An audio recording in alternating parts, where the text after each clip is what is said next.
در شروع هفته نو از استودیو مرکزی رادیو آزادی شما را با خبرگزاری‌های تاجیکستان و جهان آشنا می‌کنیم. شعله گلخوجه هستم و در مدت 15 دقیقه همراهتان نخست سرخط مطالب امروز 19 فوریه.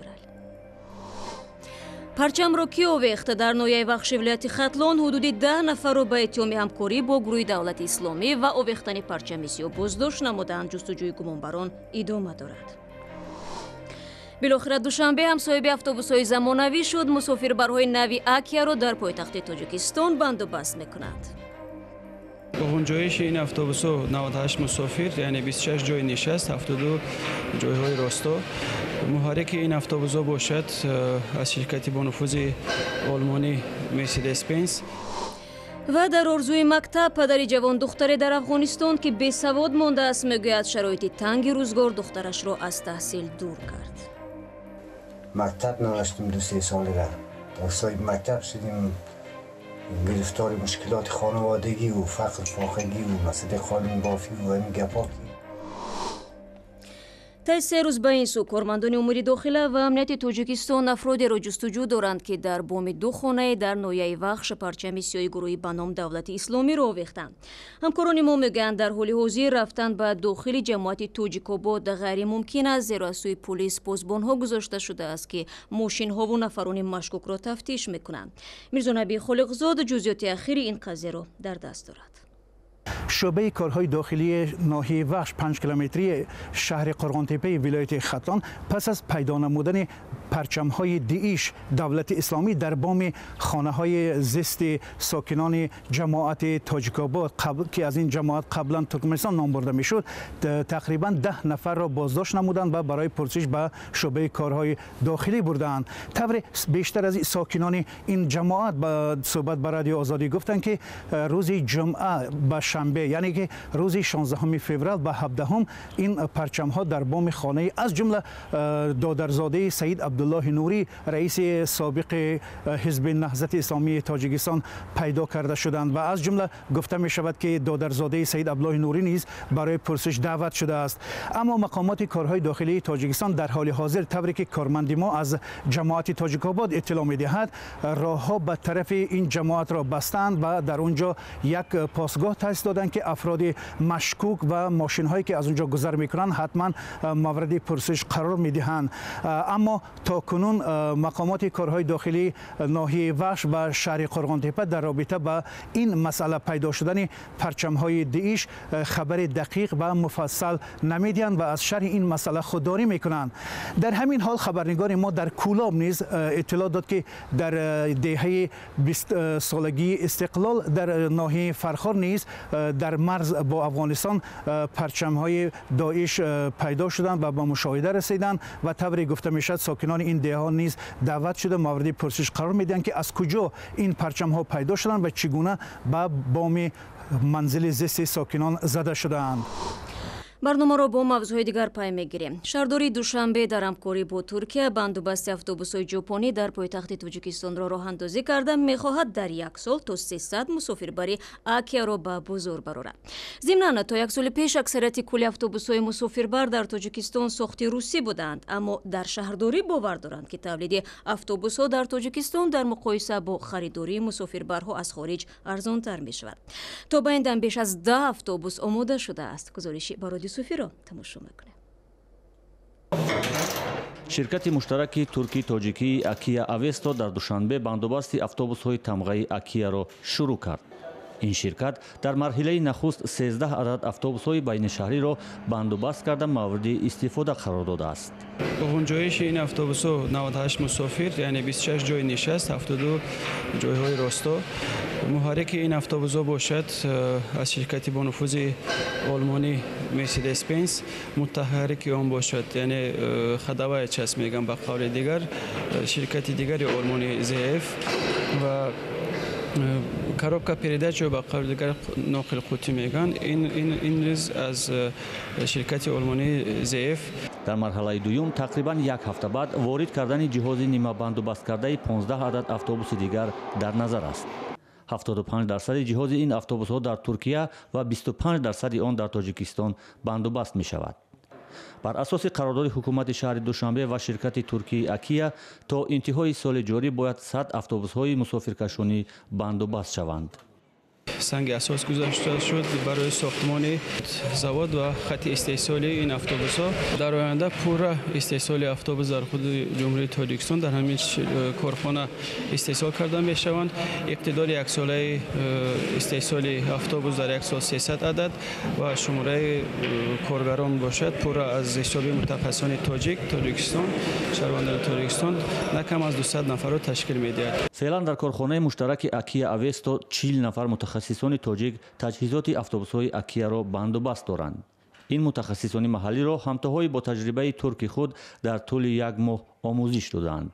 وقتی که اتوبوس ها میبینن من دیدم که در خالی هستند هر یک اتوبوس میبید با مثلا محصولات خود چیز لازم است چیزی که در کار است هم با وای پر کرده میبرن باز ما وقتی که ما سر کردیم این استادیا یکم متخصص ترک آمده یاد نشان مانده است مدتی یک ماه قریب یاد مانده آموزش کردیم یاد مانده مشکل نیست.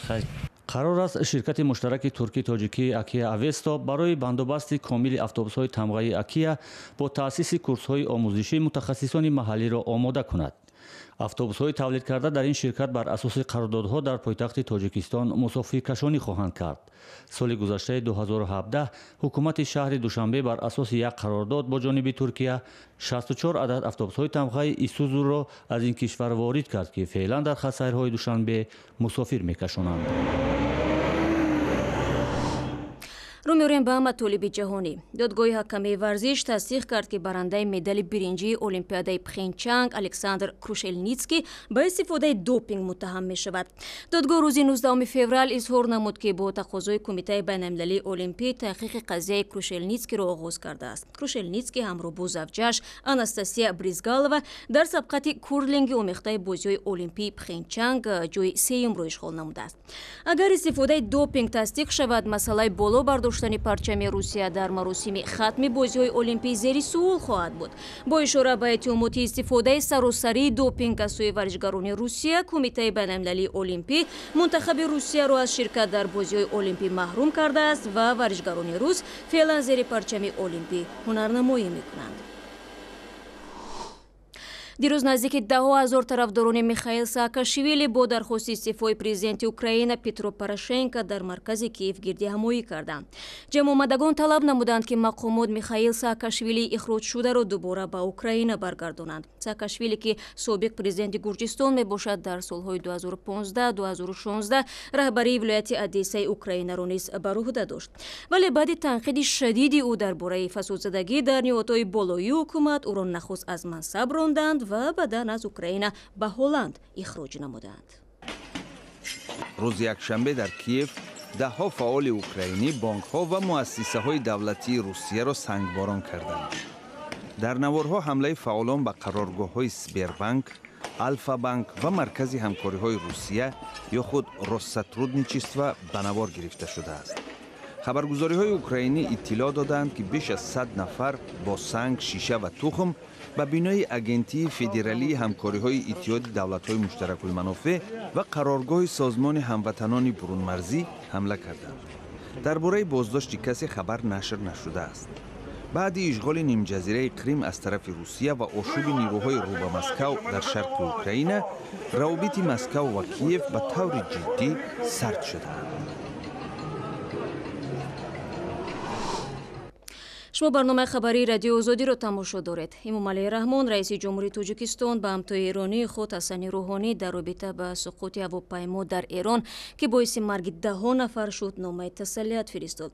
дар айни замон ба маҳалли суқути ин ҳавопаймо ва анҷоми корҳои ҷустуҷӯӣ гурӯҳи наҷот сафарбар шуданд. то ба ҳол пайвандони онҳое, ки дар дохили ҳавопаймо буданд, ба зинда монданашон умед мебанданд. вале борони давомдор ҳатто хурдтарин имконияти ҷон ба саломат бурдани мусофирони ҳавопаймои суқуткардаро аз байн мебарад. Хиромон Бақозода бо тафсилоти бештар. шароити номусоиди ҳаво то нисфи рӯзии душанбе имкон надод, ки гурӯҳҳои наҷот то макони суқути ҳавопаймои мусофирбари эронӣ расанд. феълан дар манотиқи кӯҳии канори шаҳри Семирон борон мебораду туман ва ё меҳи ғафс عملیات جستجوی هواپیما را محدود کرده است.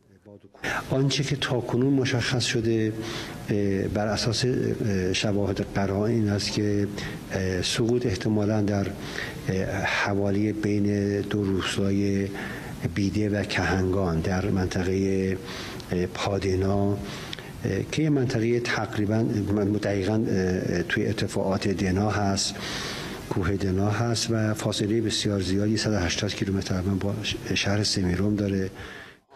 تخمین می رود که از میان 65 مسافر و عضو اکیپاژ کسی نجات نیافته است. روز یکشنبه هواپیمای شرکت آسمان در خط سیر تهران یسوج سرنگون شد. تلویزیون دولتی ایران گزارش داد که بیش از 100 عضو گروه نجات به منطقه آفت سفربر شده است.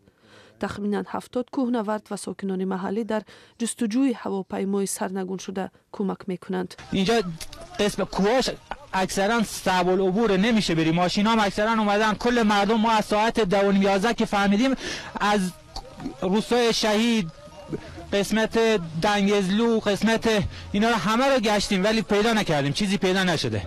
پیاده رفت اونجا؟ پیاده میشه ولی الان که بارندگی و منطقه کوهستانی امکانش خیلی سخت.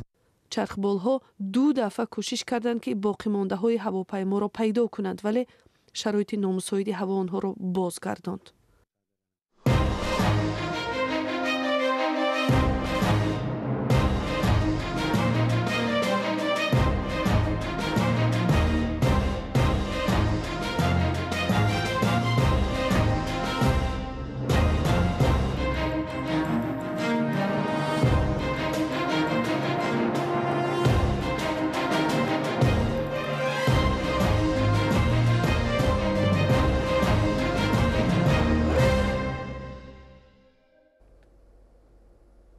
در ادامه برنامه خبری رادیو آزادی نگاه میاندازیم به افغانستان. یک جوان دختری در این کشور که هرگز پشت میز درسی ننشسته است میگوید نمیخواهد یک عمر بی سواد بماند.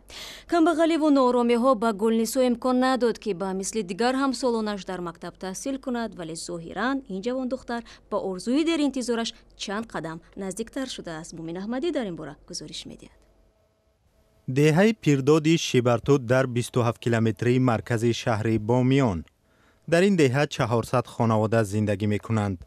در این خانه گلین دختری است با نام گلنیسا. دختری 19 ساله که می گوید با در و دیوار مکتب آشنا نیست، از پدرش درس قرآن می گیرد.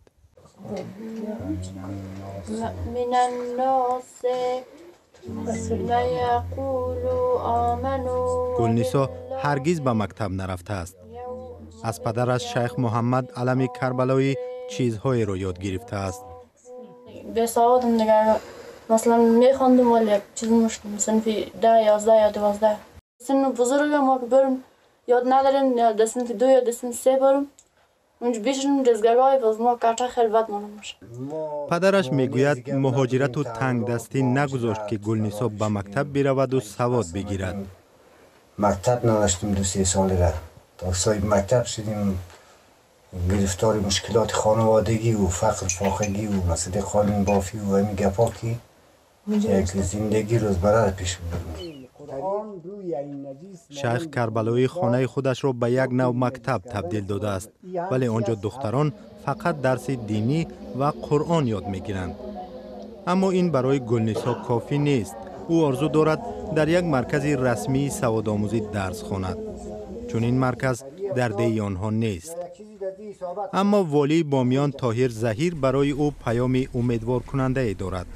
من رئیس معارف را همراه آمر سوادآموزی ولایت بامیان موظف می‌سازم که برن در اونجا تمامی معلومات را بگیرن و بعد وعده قاطع ما با شما میسته که در اونجا حتما یک مرکز سوادآموزی را فعال می‌کنیم. مقام‌های اداره معارف بامیان میگویند که این زمان بیشتر از 17,000 زن و دختر در مرکزهای سوادآموزی درس میگیرند. دختران و زنان در افغانستان شاید آرزوهای زیادی دارند، اما آرزوی گلنیسا این است خواندن و نوشتن را یاد بگیرد و احساس کمی نکند. خیلی مشکلات میاد دیگه، مثلا به سواد در یک جای مرم یک تابلون خواندن نمیتونم، آدرس این گزارش آخری برنامه بود. با خبرهای بیشتر شما میتونید در وبسایت ما www.azadi.org آشنا شوید. صفحه های ما در شبکه‌های اجتماعی نیز فعال است. اگر خواستید نوارهای ما را در آزادی ویدیو تماشا کنید. تشکر برای همراهی و تا ملاقات فردا. خدا نگهدار.